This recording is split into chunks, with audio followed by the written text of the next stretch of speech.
Hello. Welcome to the Bore You to Sleep podcast. The podcast that will hopefully help you get to sleep. I am going to read an open source book, one that is not particularly interesting, but one that is hopefully boring enough to get you to sleep.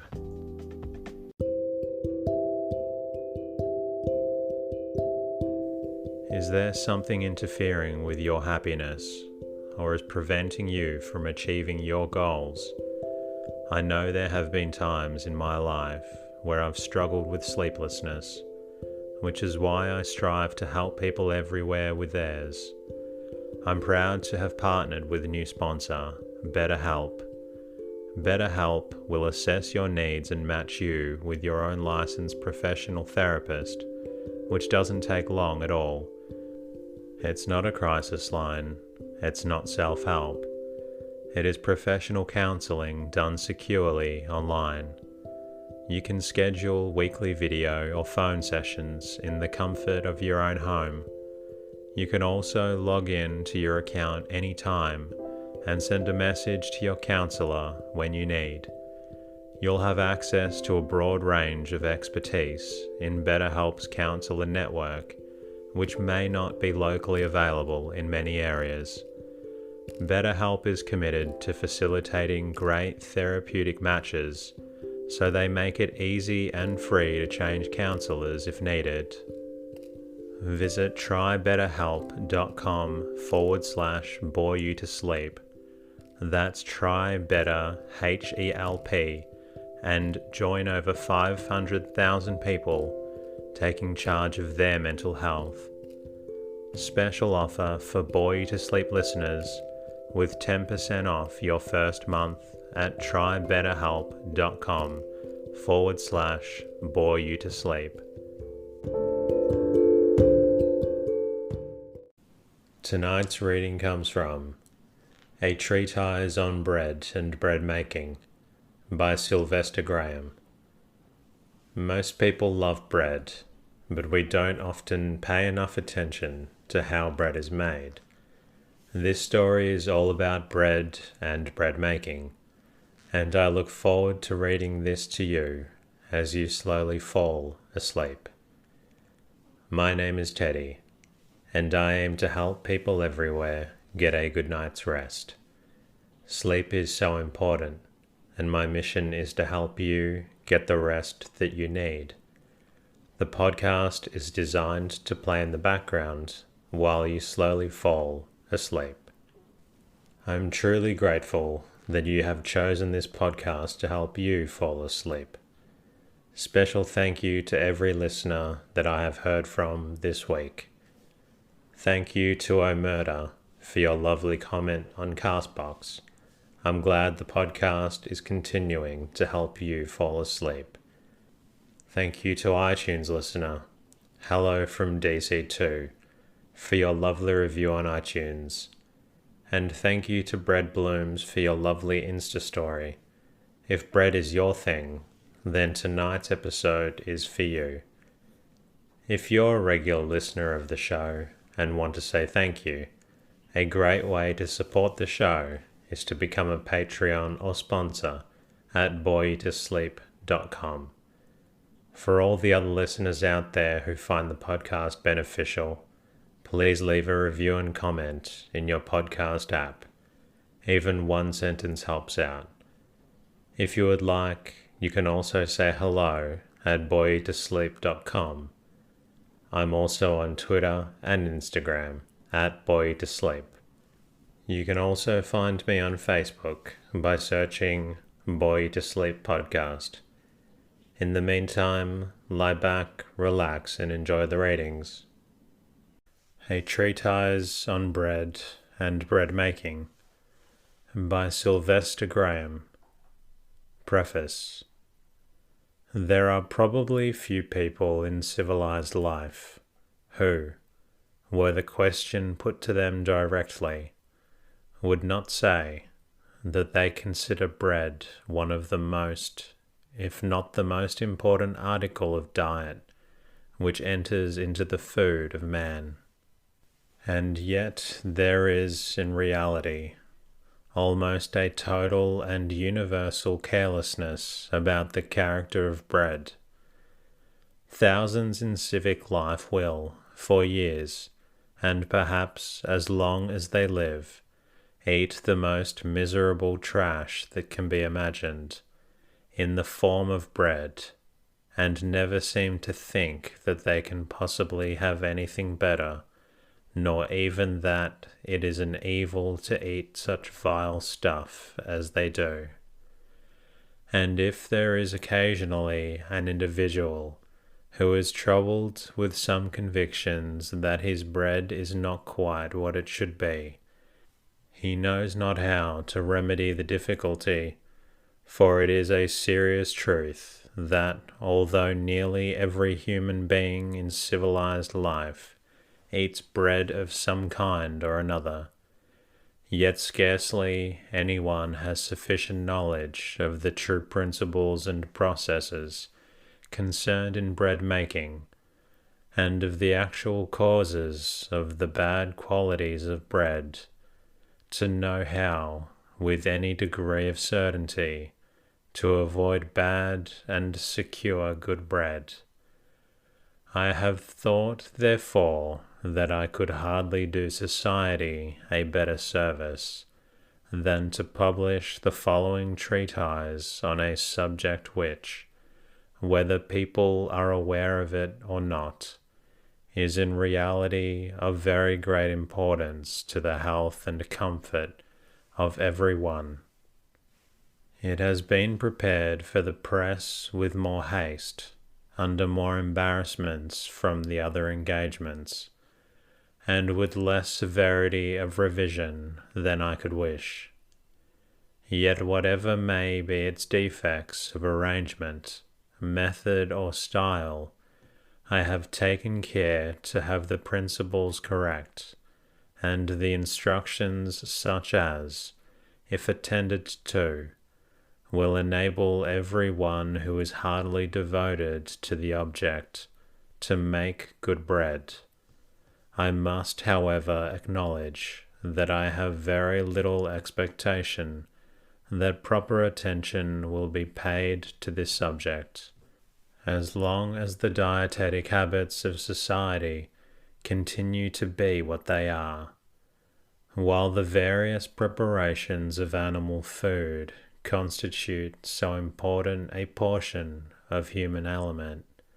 The quality of bread will be greatly disregarded and neglected, and people will continue almost universally to be cursed with poor bread.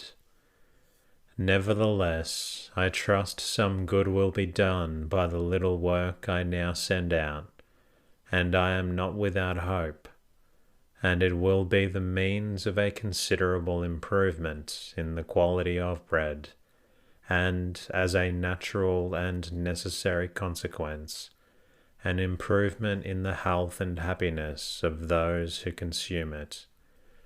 That it may prove thus beneficial to my fellow creatures in a high degree is my hearty and fervent desire. In the English version of the Sacred Scriptures, the term bread is frequently used to signify vegetable food in general. Thus, in Genesis the 3rd, the Lord says to Adam, "In the sweat of thy face shalt thou eat bread or food, till thou return to the ground." The most extended sense of the word, however, according to general usage, comprehends all vegetable substances which enter into the diet of man, such as the seeds or grain, nuts, fruits, roots, etc. And in this extended sense, bread in some form or other has been the principal article in the diet of mankind, from the earliest generations of the human race to the present time, except among the few small and scattered tribes, which have perhaps ever since the days of Noah in different parts of the earth subsisted mainly on animal food. It is nearly certain that the primitive inhabitants of the earth ate their food with very little, if any, artificial preparation. The various fruits, nuts, seeds, roots, and other vegetable substances on which they fed were eaten by them in their natural state, with no other grinding than which was done by teeth. As the human family increased, the population became more dense and extended, and providential measures more necessary.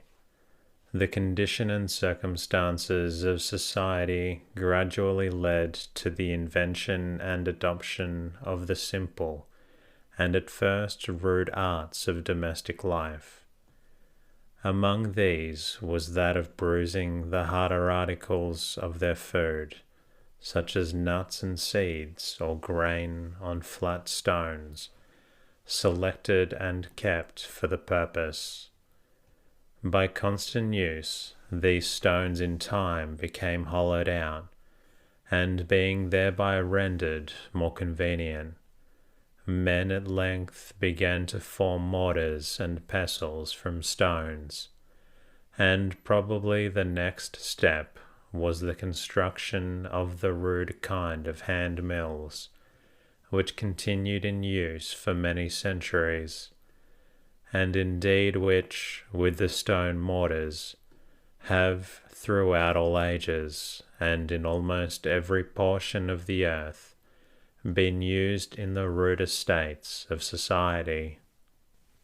When men became acquainted with the use of fire, they probably often parched their corn or grain before they pounded it, and afterwards they learned to mix it with water into the consistency of dough, and to bake this in an unleavened or unfermented state on flat stones before the fire, or in the hot ashes or hot earth, or in the rude ovens which they formed by digging holes in the earth, into which they put heated stones and slightly covered them with leaves or grass, and then laid in the article they wished to bake, and over this strewed some leaves, and then covered the whole with earth.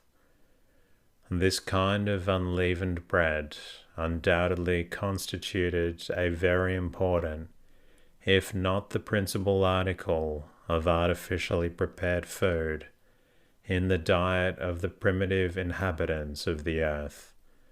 For many centuries, and the same, or very nearly the same kind of bread continued in general use down to the days of Abraham, and it is probable that the unleavened bread used by his descendants at the feast of the Passover, before and after they left Egypt, was of the same kind. It is hardly possible, however, that it could have been otherwise than that at a much earlier period larger quantities of this dough were occasionally made than were immediately baked, and consequently portions of it were suffered to stand and ferment, and by this means men were in process of time learned to make leavened or raised bread. At how early a date loaf or raised bread came into common use, it is impossible now to ascertain with any considerable degree of precision. The Scriptures do not afford us any evidence that Abraham was accustomed to such bread, but the fact that Moses, at the institution of the supper of the Passover, the night before the Jews left Egypt, commanded them strictly to abstain from leavened bread, and to eat only the unleavened, proves conclusively that the Israelites at least were the accustomed to fermented or raised bread, Neither history nor tradition enables us to speak with any degree of confidence in regard to the period at which other nations became acquainted with the art of bread making, but from all that has come down to us from ancient times, we learn that the primitive generations of every nation subsisted on fruits and other products of vegetable kingdom in their uncooked or natural state.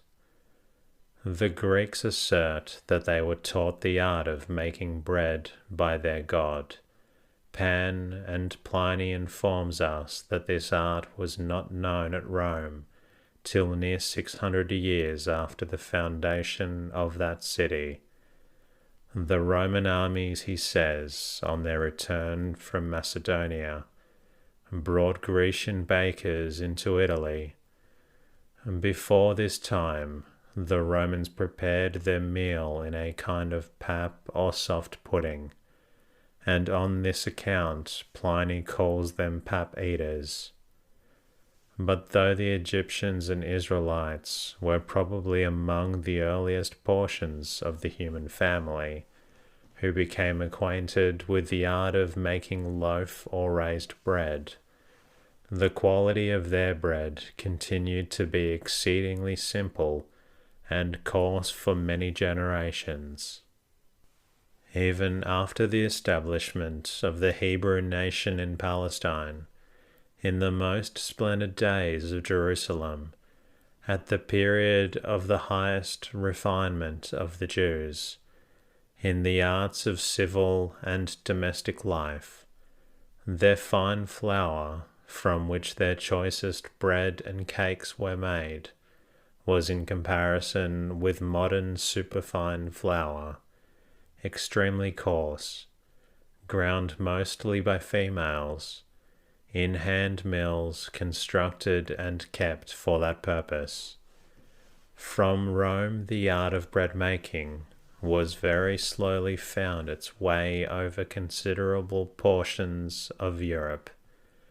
1,000 years after Julius Caesar first entered Britain, the rude people of that country were little acquainted with raised bread. Even at present, says Professor Thomson, loaf bread is seldom used except by the higher classes of inhabitants in the northern countries of Europe and Asia. In Eastern and Southern Asia, rice constitutes the principal bread stuff, and this is generally prepared with great simplicity. In Middle and Western Asia, and in Africa, bread, though made of different kinds of grain, is prepared with almost equal simplicity. In Scotland, Ireland, and indeed throughout Europe generally, barley, oats, rye, potatoes, peas, beans, chestnuts, and other vegetables constitute the breadstuff of most of the labouring people or peasantry. In the islands of the Pacific and Southern Oceans, the bread of the inhabitants consists of the plantain, bananas, yams, breadfruit, and other like vegetables simply roasted, baked or boiled. Bread, therefore, of some kind or other, made of some of the products of the vegetable kingdom, has probably in almost every portion of the world and every period of time been one of the first and most important and universal articles of food, artificially prepared by cooking, which has entered into the diet of mankind, and hence it has with great prosperity been called the staff of life. If man were to subsist wholly on alimentary substances in their natural state, or without any artificial preparation by cooking, then he would be obliged to use his teeth freely in masticating his food, and by doing so, not only preserve his teeth from decay and keep them in sound health, but at the same time, and by the same means, would he thoroughly mix his food with the fluid of his mouth, and thus prepare it both for swallowing and for the action of the stomach, and by the same means also he would be made to swallow his food slowly, as the welfare of the stomach and of the whole system requires he should. Again, if man were to subsist wholly on uncooked food, he would never suffer from the improper temperature on his aliment.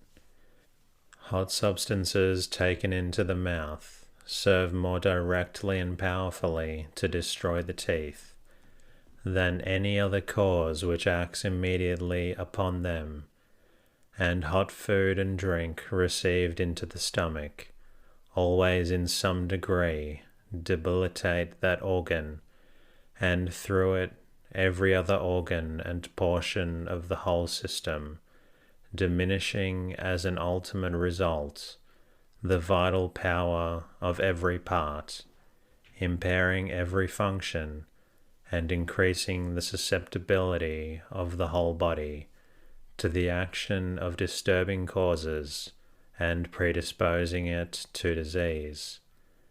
Again, if man were to subsist entirely on food in a natural state, he would never suffer from concentrated aliment. Every substance in nature which God has prepared for the food of man consists of both nutritious and non-nutritious matter. The proportions vary in different kinds of food. Thus, in 100 pounds of potatoes, there are about 25 pounds of nourishing matter, while in 100 pounds of good wheat, there are about 80 pounds of nourishing matter. There are a few products of the vegetable kingdom which are still higher in the scale of nutriment than wheat, and on the other hand, there is a boundless variety ranging below wheat, extending down to 3 or 4% of nourishment. But nature, without the aid of human art, produces nothing for the alimentary use of man, which is purely a concentrated nutrient substance. And God has constructed man in strict accordance with his general economy of nature. He has organized and endowed the human body with reference to the condition and qualities of those substances in nature which he designed for the food of man. And consequently, while man obeys the laws of constitution and relation which should govern him in regard to his food, he preserves the health and integrity of his alimentary organs, and through them of his whole nature, and so far as his dietetic habits are concerned, secures the highest and best conditions of his nature. But if he disregards these laws, and by artificial means greatly departs from the natural adaptation of things, he inevitably brings evil on himself and on his posterity. It has been fully proved that bulk, or a due proportion, of innutritious matter in our food is quite as important to health as nourishment.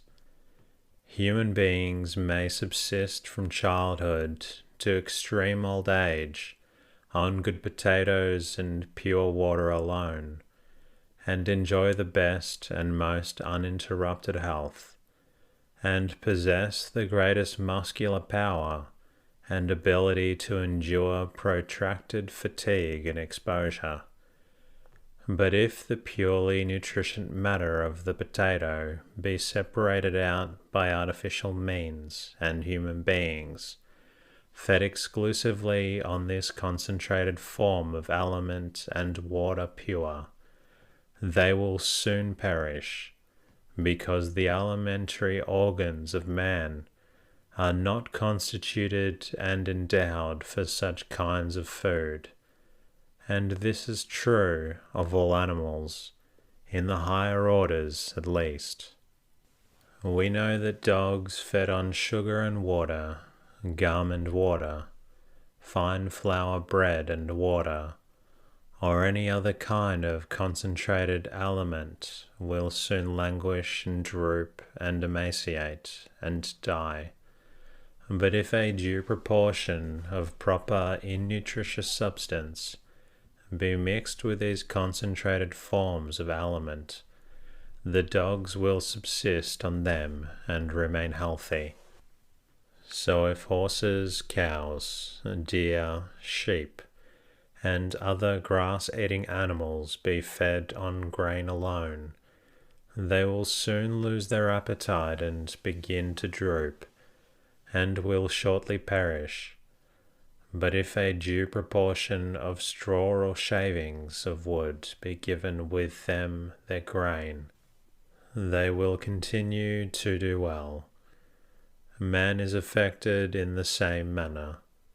He cannot long subsist on purely nutritious substances, and the reason is not because these substances have no azote or nitrogen in them, nor is it because man necessarily requires a variety of alimentary substances, but simply and exclusively because the anatomical construction and vital powers of the alimentary organs are constitutionally adapted to alimentary substances, which consist of both nutritious and innutritious matter, and therefore a due proportion of innutritious matter in the food of man is as essential to the welfare of his alimentary organs as a due proportion of nourishment is to the support of his body.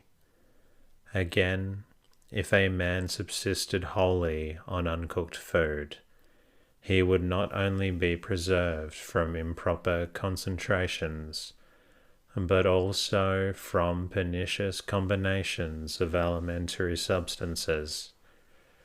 The alimentary organs of man, like those of the horse, ox, sheep, dog, cat, and most or all other animals of the higher orders, if not in fact of all other animals without limitation, possess the vital capability of so accommodating themselves to emergencies that they can be made to digest almost every vegetable and animal substance in nature.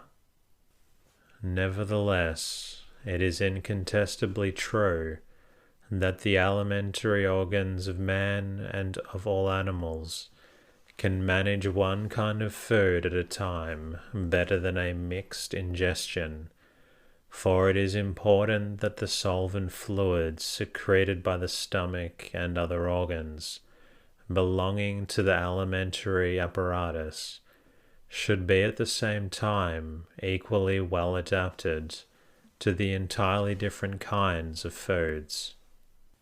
I do not say that the alimentary organs of man cannot, by long habits, be brought into such a condition as that, while that condition remains, they will not manage a mixed ingestion of animal and vegetable food, with more immediate comfort and satisfaction to themselves and the individual, than they will an ingestion of pure vegetable food. But this does not militate against the general principle in the least, for it is nevertheless true, and the same organs are capable of being brought into a condition in which they will manage an ingestion of unmixed food of either kind, with less embarrassment and injury to themselves and the whole system, than they can the mixed food in any condition. Hence it is a general law of nature concerning the dietetic habits of man, that simplicity of food at each meal is essential to the highest well-being of the individual and of the race.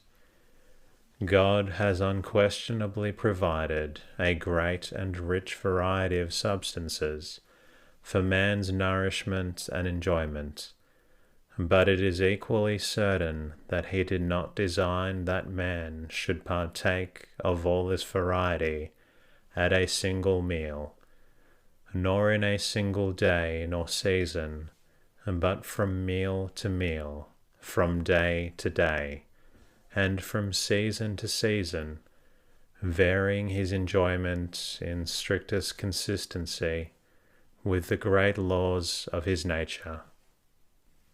And hence all artificial combinations of alimentary substances, and particularly those of a heterogeneous kind, and yet more especially the concentrated forms, must be more or less pernicious to the alimentary organs, and through them to the whole system.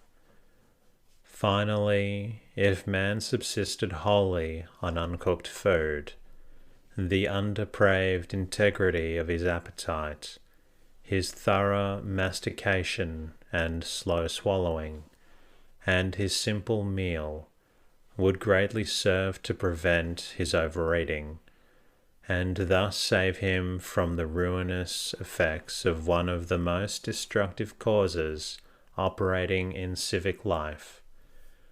Whatever may be the material, therefore, from which bread is made, when the artificial preparation is of that simple character which leaves the proportions of nutritious and innutritious properties, as nature combined them, and effects little change in the nutritious principles, and retains the natural requisition for the function of the teeth, and thus secures the proper chewing of the food, and the mixing of it with the fluids of the mouth, and swallowing of it slowly, the artificial process militates very little, if at all, against any of the psychological or vital interests of the body.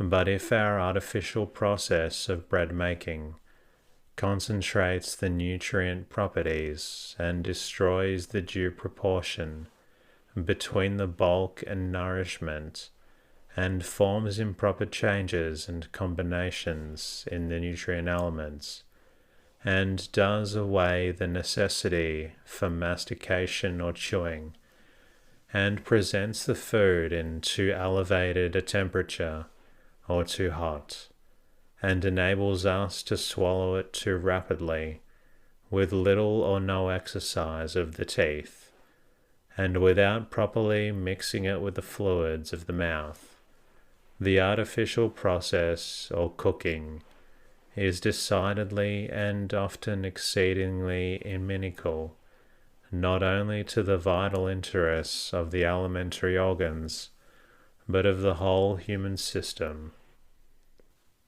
In all civilized nations, and particularly in civic life, bread, as I have already stated, is far the most important article of food which is artificially prepared, and in our country and climate it is the most important article that enters into the diet of man, and therefore it is of the finest consideration that its character should, in every respect, be as nearly as possible consistent with the laws of constitution and relation established in our nature, or with the anatomical construction and vital properties and powers and interest of our systems. If we contemplate the human constitution in its highest and best condition, in the possession of its most vigorous and unimpaired powers, and ask what must be the character of our bread in order to preserve the constitution in that condition? The answer most indubitably is that the coarse unleavened bread of early times, when of proper age, was one of the least removed from the natural state of food, one of the simplest and most wholesome forms of artificial preparations, and best adapted to fill the laws of constitution and relation, and therefore best adapted to sustain the most vigorous and healthy state of the alimentary organs, and the highest and best condition of the whole nature of man, as a general and permanent fact, and hence it is very questionable whether loaf or raised bread can be made equally conducive to all the interests of our nature with the simple unleavened bread. I am aware that many professional men entertain a very different opinion on this subject. They speak of unleavened bread as being less nourishing and less easily digested. This may be true to a limited extent, in special cases of impaired and debilitated alimentary organs, but I am confident that as a general fact, the notion is entirely erroneous. And that concludes tonight's readings. I hope you've enjoyed listening to it, and I hope it hasn't made you too hungry. I also hope that it's made you feel drowsy. I'll be working on a new episode that I'll be bringing out for you very soon, but in the meantime,